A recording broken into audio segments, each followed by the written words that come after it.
Static. Then a voice through the radio. We have wounded. We cannot hold. We need them out. Now. You're hovering 100 feet above a jungle firefight. You are not a soldier. You are a rescue man. A medic who rides helicopters into battles other people are trying to escape. Below you, through the trees, men are bleeding. The only way down is a steel cable, thin as your finger. And here is the rule that matters. If this helicopter takes fire, it must leave. Even if you are still down there, no one would blame you for staying aboard. You're Air Force, not infantry. The men below aren't even from your service, but someone down there has minutes left, and you are the only one within 100 miles who knows how to keep him alive. Do you stay in the helicopter, or do you ride the cable down into the guns? If you were there right now, what would you do? Today, we meet 3 men who rode the cable down.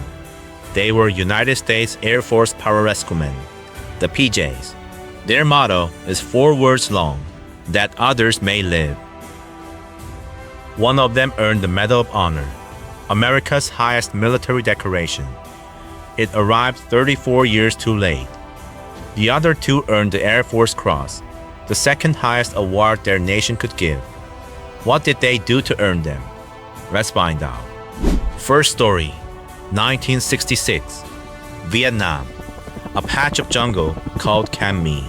William Pitsenbarger, born July 8, 1944, in Piqua, Ohio, a small paper mill town, an only child. In high school, he tried to drop out and join the Army's Special Forces. His parents said no, finish school first, so he finished. And then he found something even harder, Air Force Pararescue, medical training, parachute school, scuba school, jungle survival.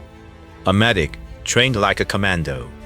Most men who start the program never finish it. Pitsenbarger finished. By 1966, he was at Bien Hoa Air Base near Saigon. His unit flew the HH-43 Husky, call sign Pedro, a small rescue helicopter with a hoist and a cable. The Husky was small, slow, and unarmored. It carried no rockets and no door guns, only a crew, a cable, and a medic. Everything it did while hanging still in the air, daring someone to shoot. In under a year, he flew more than 250 rescue missions, burning airplanes, minefields, jungle crashes. He once rode the hoist into a burning minefield to save a wounded soldier. Riding the cable down was simply his job. For that rescue, the Air Force awarded him the Airman's Medal. He was barely 20 and already decorated for courage. But medals never slowed the alarms. There was always another cable, another man under the trees. Then came April 11, 1966, 35 miles east of Saigon. An American infantry company walked into an ambush. Charlie Company, 2nd Battalion, 16th Infantry, the big red one. They were surrounded. The jungle canopy above them stood 100 feet high. No clearing, no landing zone. Army helicopters could not get the wounded out, so they called the Pedros. 2 rescue helicopters arrived over the battle. Below them, smoke, gunfire, and men dying under the trees. Someone needed to go down and manage the litter, to load the wounded, one by one. A litter on a cable is not a ride. It is a pendulum. Swinging blind through 100 feet of branches, it can kill the wounded man strapped inside it. Someone below had to load it, steady it, and guide it clean through the canopy. That someone had to know medicine, ropes, and war. Pitsenbarger didn't wait to be asked. He volunteered. He rode the cable down 100 feet through the canopy into the firefight. On the ground, he went to work. He splinted broken bones. He bandaged chest wounds. He strapped the worst casualties into the litter and sent them up through the trees. Load, lift, lower, again. The hoist ran up and down as the battle burned around him. Between loads, he moved from man to man. Some he could patch, Some he could only hold still and promise a ride home. The gunfire never stopped. Then the enemy found the helicopters. One of the Pedros took fire and began losing power. It had to pull away. Now, the crew signaled Pitsenbarger, grabbed the line. This was his ride out. The last one, he waved them off. Think about that. The cable was right there. Every rule said he could go. He stayed. The helicopters pulled away, and the jungle closed in. Now Pitsenbarger was just one more man in a surrounded company. Artillery fell closer and closer. Nothing broke the ring. The ambush tightened as the afternoon burned away. Before it ended, 8 out of every 10 men in that company would be killed or wounded, so he became whatever the survivors needed. He pulled wounded men out of the line of fire. He gathered ammunition from the dead and passed it to the living. He picked up a rifle and fought. When the stretchers ran out, he built new ones from saplings and vines. When a man cried out, he crawled to him. An airman doing an infantryman's dying work in a battle that was never his to fight. He was wounded once. He kept working. Twice, 3 times, he kept working. Survivors remember him moving through the dark like he belonged to it. A calm voice, a canteen held to cracked lips, a hand on a shoulder. The Air Force had trained him to save men from crashed airplanes. Nobody had trained him for this. He did it anyway. Night fell over Camp Me. The attacks kept coming in waves, and in the darkness, William Pitsenbarger was killed by enemy snipers. They found him the next morning. One hand still held his rifle. The other still held his medical kit. He was 21 years old. That June, he became the first enlisted airman ever to receive the Air Force Cross. But the men who survived Camp Me believed that wasn't enough. They spent decades telling anyone who would listen what they had seen under those trees. 34 years later, they were finally heard. On December 8, 2000, the Air Force Cross was upgraded to the Medal of Honor. His elderly parents accepted it in his place. Airman First Class William Pitsenbarger. He wrote the cable down and stayed, and he became a hero. Second story, 1967, North Vietnam. A mountain pass called Mu Gia. Duane Hackney. Born June 5th, 1947, in Flint, Michigan. A car factory town. A boy who boxed, swam, and never backed down from anything. He joined the Air Force in June 1965, straight out of high school. He volunteered for Pararescue the first chance he got. 2 years earlier, he had watched a news report about PJs. He decided that was the job, the one where you jump toward the crash, because that is the strange truth of this world. When an aircraft goes down, everyone else flies away from the guns. Pararescuemen fly into them on purpose. Every time. By late 1966, Hackney was flying out of Da Nang with the 37th Aerospace Rescue and Recovery Squadron. He was 19 years old, and he was already becoming a legend. Day after day, the alarm sounded, and day after day, he went down the cable.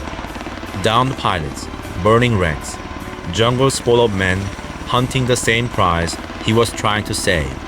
For a PJ at Da Nang, a quiet week did not exist. By February 1967, he had already pulled more men out of the jungle than most PJs would in a career. He had been scraped, bruised, and shot at. He was still a teenager. February 6, 1967, an American pilot was down. Major Lucius Highscale, call sign Nail 65. He was hiding in the jungle near Mu Gia Pass. The pass was a gateway of the Ho Chi Minh Trail, ringed with anti-aircraft guns, the most dangerous airspace in Vietnam. Rescue crews had a grim arithmetic for places like this. The longer helicopter hovers, the better the gunner's aim becomes. A hoist rescue means hovering, low, slow, and still. Over Mu Gia, that was close to suicide. They went anyway. That morning, Hackney rode the hoist down into the jungle to find him. He searched for 2 hours as the weather closed in. Nothing. The mission was called off. Most men would have called that enough. That afternoon, the radio crackled again. Highscale was alive. The helicopters turned around. Hackney went down the cable a second time. This time, he found him. He carried the injured pilot to the jungle floor beneath the hovering helicopter, strapped him in, and rode up with him. Getting a wounded man onto a jungle penetrator takes minutes, minutes of hovering, minutes of being a target. The crew of Jolly Green 05 gave him those minutes without being asked. Jolly Green 05 climbed away from the pass. For a moment, it looked like a perfect rescue. Then a 37mm anti-aircraft shell tore into the helicopter. Fire filled the cabin. Smoke, screaming metal. Altitude bleeding away. The aircraft was dying, and every man aboard knew it. Hackney was wearing a parachute. The man he had just rescued was not. He took his parachute off. He put it on Major Highscale and buckled the straps. Understand what that means. In a burning helicopter, a parachute is not equipment. It is your one ticket out. He gave his away. Then he reached for a spare chute. He slid his arms through the harness, and before he could buckle a single strap, a second shell hit. The explosion blew him out the open door. He was falling through the sky, holding an unbuckled parachute to his body with his arms. He pulled the ripcord. The chute cracked open just above the trees. He smashed through the branches and onto the rocks below, burned, torn by shrapnel, alive. A backup helicopter spotted him and pulled him out. He was the only survivor. The helicopter, its crew, and the pilot, wearing his parachute, all lost. He was 19 years old. The Air Force awarded him the Air Force Cross. He was the first living enlisted airman ever to receive it, and the youngest. Generals shook his hand. Reporters wrote his name. But in the rescue business, what he had done was not a mystery. The pilot was his patient, and the PJ does not leave his patient. And here is the part that defines Duane Hackney. He healed up, and he went back to the alert check, back to the alarm, the hoist, the jungle. He knew exactly what the cable could cost now. He rode it anyway. More than 200 combat missions, more than 70 awards and decorations, 28 of them for valor. The most decorated enlisted man in the history of the United States Air Force. He served 26 years and retired as a Chief Master Sergeant in 1991. 2 years later, his heart gave out. He was 46. The war had taken its payment slowly. Chief Master Sergeant Duane Hackney. He gave away his parachute inside a burning helicopter, and he became a hero. Final story. 2002. Afghanistan. A frozen mountain called Takur Ghar. Jason Cunningham, born in 1975 in Carlsbad, New Mexico. A desert kid with a stubborn streak. He joined the Navy first in 1994. He worked the flight decks and shore stations, and in Naples, Italy, he met a young sailor named Teresa. They married in 1996. 2 daughters followed. But Jason wanted to save people, not service aircraft. So in 1999, he started over from zero in the Air Force.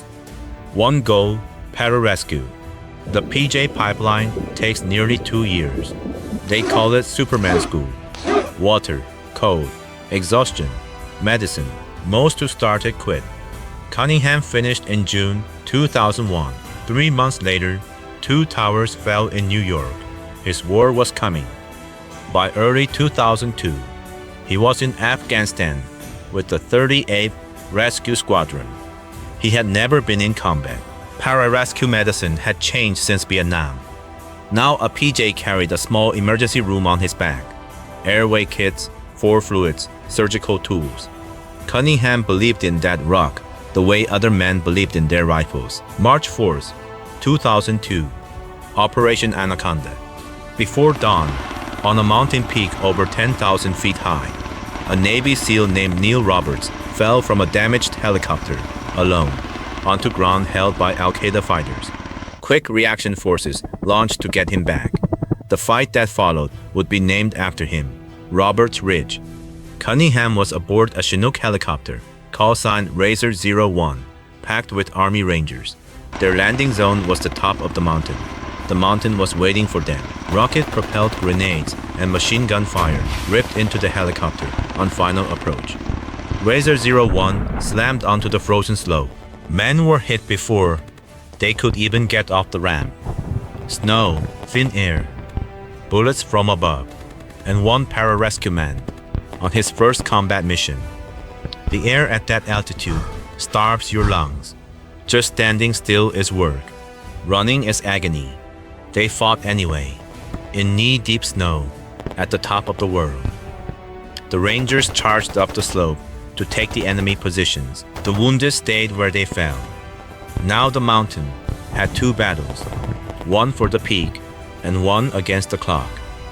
Cunningham's battle was the clock. The numbers were brutal. At 10,000 feet, in below freezing wind, wounded men die faster. Shock comes quicker. Fluids freeze. The mountain itself was working against every man he treated. Cunningham set up his casualty collection point inside the shot-down helicopter. He worked on the wounded while rounds punched through the fuselage around him. Here is what a PJ's war actually looks like. Not shooting, kneeling over a stranger in the open, doing medicine while someone tries to kill you. Rescue helicopters could not reach the peak in daylight. The guns would eat them alive. Help would only come after dark. His job was brutally simple. Keep 10 broken men alive until night. The burning fuselage drew fire, so Cunningham moved his patients. Across open, bullet-swept snow. 7 times he crossed that ground. Each trip, the same choice all over again. Stay behind cover, or go out into the open where the wounded were. 7 times the answer was the same. It was the cable at Camp Me. It was the parachute over Mu Gia.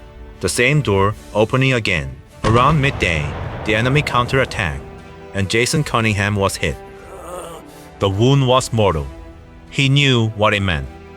He was the medic. He kept working anyway. He directed the movement of patients. He briefed another medic on every casualty, who needed what and when. He commanded his own replacement. The cold crept in. The blood ran out. He held on for 6 hours. Medics measure time in heartbeats and breaths. He spent his final hours counting other men's, checking dressings he could barely see, asking after his patients, one by one.